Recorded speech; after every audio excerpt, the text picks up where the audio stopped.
Hey guys, what's up? In this tutorial we're going to show you how we can enable the CC and BCC for emails and messages you sent on Gmail in 2026. So let us get started. So in the first step, navigate to your Gmail inbox, for example via Google Chrome, and click into Compose here in the top left to start a new message, to craft and to compose it. So you will see the address bar here for the email for the message recipient, but you can enable CC and BCC here to the right by clicking into it or by selecting the shortcuts Ctrl-Shift-C or Ctrl-Shift-B. So let me go with CC, and separately you can also enable BCC. And simply click into these address bars to enter the recipient's email address.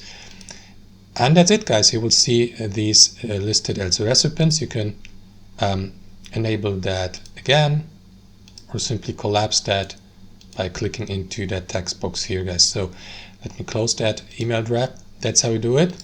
Thanks for watching and have a wonderful day.